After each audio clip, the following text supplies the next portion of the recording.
কৃষ্ণৰ বাহিৰে প্ৰবৃত্তি মাৰ্গৰ কৰ্ম একেবাৰে নকৰে সেইজনে আৰু সুখত দুখত একমাত্ৰ কৃষ্ণৰ চৰণহে চিন্তন কৰে সেইজনক কলিত বৈষ্ণৱ বুলি কোৱা হৈছে বাবাই সমস্ত।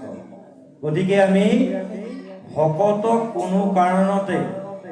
নিন্দা ঠাট্টা উপহাস উপলঙা কৰিব নালাগে। এয়া বৈষ্ণৱৰ দুখত পৰিছিলে এয়া কৌশিক ঋষিয়ে, এয়া বৈষ্ণৱৰ দুখত পৰিছিলে এই চিত্ৰৰথ গন্ধৰ্বই। গতিকে আমি ভকতক কোনো কাৰণতে নিন্দা ঠাট্টা উপহাস উপলঙা কৰিব নাপায়। যদি কৰোঁ নামৰ প্ৰথমটো অপৰাধ হ'ব যে ভকতক নিন্দা কৰৈ অধম জানিবা নামৰ দ্ৰোহী পৰম জাতহন্তে ভৈলা নামৰ খ্যাতি তাৰ কি নিন্দা নামে সহায়াতি। যে ভকতক নিন্দা কৰিলে নামৰ প্ৰথমটো অপৰাধ হয়। ভকতৰ জৰিয়তেহে ঈশ্বৰ কৃষ্ণৰ পৰিচয় হয়। গতিকে যি ঠাইতে ভকত থাকিব তাতেই ভগৱন্ত। সেইকাৰণে বাবাই সমস্ত কোনো কাৰণতে আমি নিন্দা ঠাট্টা উপহাস উপলঙা কৰিব নালাগে। কৃষ্ণ কৃষ্ণ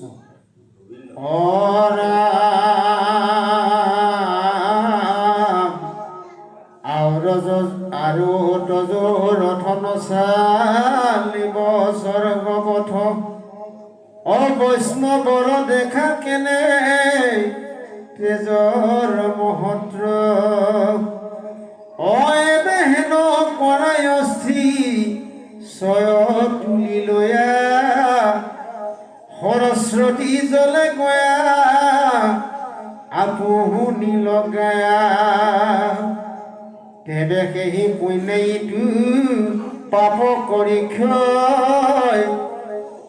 হিৰথে চৰি যাবা স্বৰ্গ নিশ্চয় শুনিছিত ৰথে বাল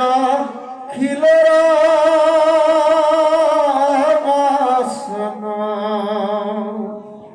অখিৰে তুলি লৈলা বৈষ্ণৱ বৰ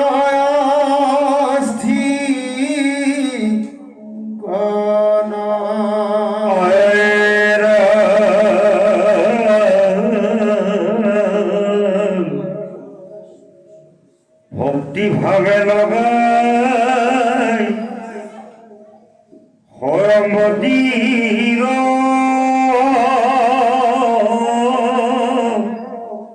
জলত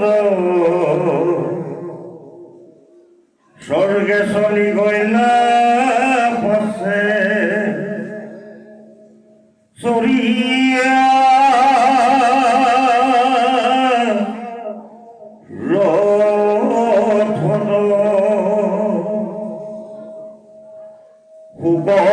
নিগদতি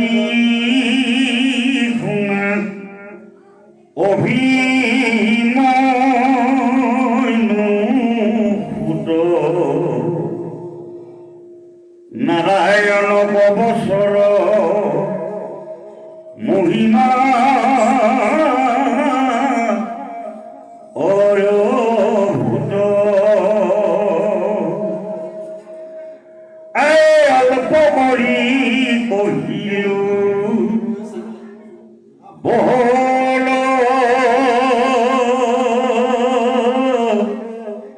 পৰি হৰি লঘু মুখে কহিবে নোৱাৰি সাংগ পহৰি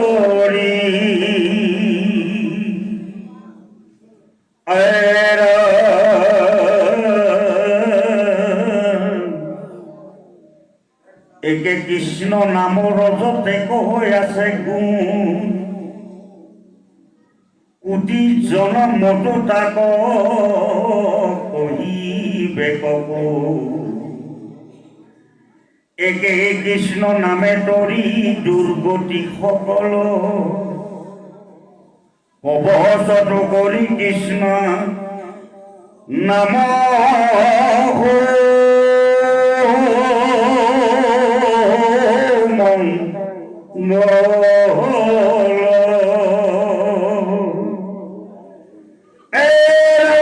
কথা যিটো জনে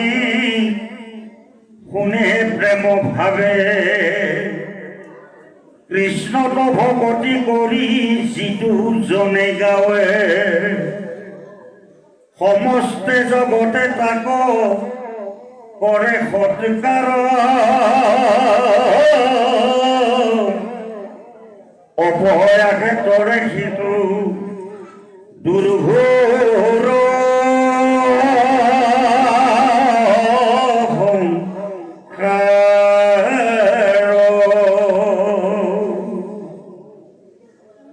হেন জানি কৃষ্ণ ভজিও গুৰুৰাই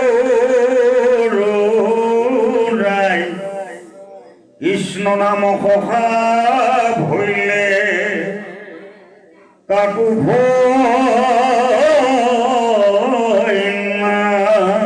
কৃষ্ণ গুৰু বাবাই সমস্ত এতিয়া সেই চিত্ৰত গন্ধৰ্বৰ যেতিয়া সেই ৰথ অধুমুখে পৃথিৱীত পৰিল কি দুখতনো সেই তেওঁ গতি হ'ল তেওঁ নিজকে উপলব্ধি কৰিব পৰা নাই আৰু এটা সময়ত বাল্যশিল্য এই ঋষিসকলৰ আগত এই কথাখিনি যেতিয়া প্ৰকাশ কৰিলে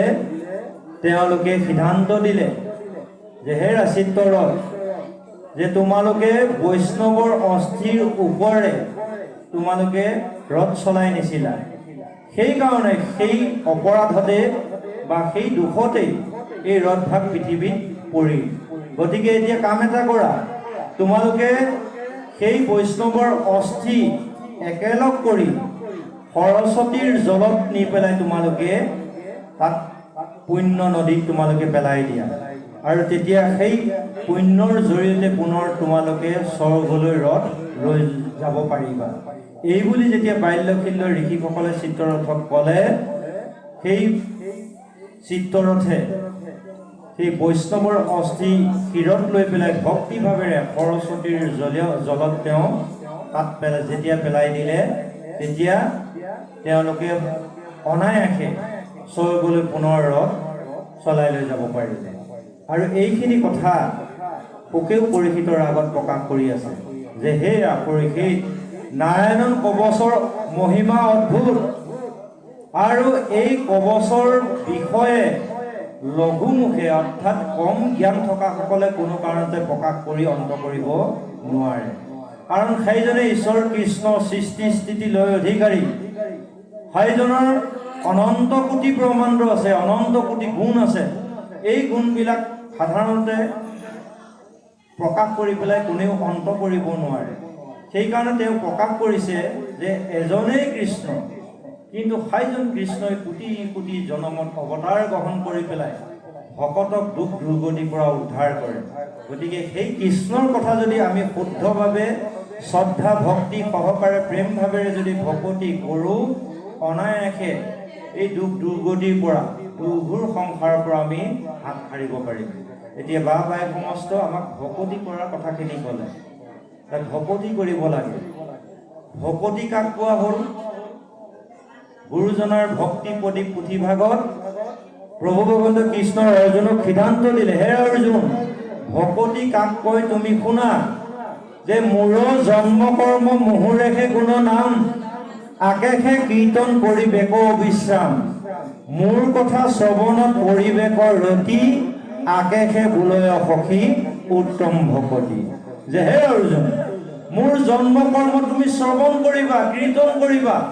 এই শ্ৰৱণ কীৰ্তনৰ মাধ্যমটোক ভকতি বুলি কোৱা হৈছে সেইকাৰণে বাবাই সমস্ত আমি ভকতি কৰি আছো এই ভকতিৰ জৰিয়তেহে আমি সংসাৰ সাগৰখন পাৰ হৈ যাব পাৰিম সেইকাৰণে ভাগৱতৰ চতুৰ্থ স্কন্ধত নাৰদে প্ৰাচীন বহিক ৰজাক কৈছিল হে ৰাজন জীৱাজনে সংসাৰক তাৰিবাক চাবে সততে কৰোক সেৱা মাধৱৰ পাৱে হৰিৰ ভক্তিয়ে পাৱে সংসাৰৰ পাৰ ভক্তি বিনে নাহি জানা ভৱত নিষ্ঠা যে নাৰদে প্ৰাচীন বহিক ৰজাক ক'লে হে ৰাজন এই সংসাৰ সাগৰখন পাৰ হৈ যাবলৈ হ'লে ভক্তি কৰিবই লাগিব ভক্তি কৰিলেহে সংসাৰ সাগৰখন পাৰ হৈ যাব পাৰে সেইকাৰণে বাবাই সমস্ত আমি ভক্তি কেনেকৈ কৰিব লাগিব কৃষ্ণৰ পদৰ নৌকাত উঠি সেই কৃষ্ণৰ পদৰ নৌকাক যদি সুদৃঢ়ভাৱে আমি সাৰ কৰোঁ, তেতিয়াহ'লে সেই নৌকাৰ জৰিয়তে অনায়াসে আমি পাৰ হৈ যাব পাৰিম। যে কৃষ্ণ পদৰ নৌকাত কৰিলে যিটো খাৰ, গু খোজ সমান হৈ তাহাৰ ৰেখে সংসাৰ। কৃষ্ণ পদৰ নৌকাক যদি আপুনি সাৰ কৰিলে, এই সংসাৰ সাৰখন এটা গৰু খোজৰ লগত তুলনা কৰিলে, গৰু খোজটো পাৰ হ'বলৈ আপুনি জঁপিয়াই যাব নালাগে, অনায়াসে যাওঁতে পাৰ হৈ যাব পাৰিব। ঠিক তেনেকৈ সংসাৰ সাগৰখন কৃষ্ণক ভকতি কৰাৰ লগে লগে গৰু খোজলৈ পৰিণত হ'ব আৰু আমি কলিৰ যুগত অনায়াসে সংসাৰ সাগৰখন পাৰ হৈ যাব পাৰিম। কৃষ্ণ।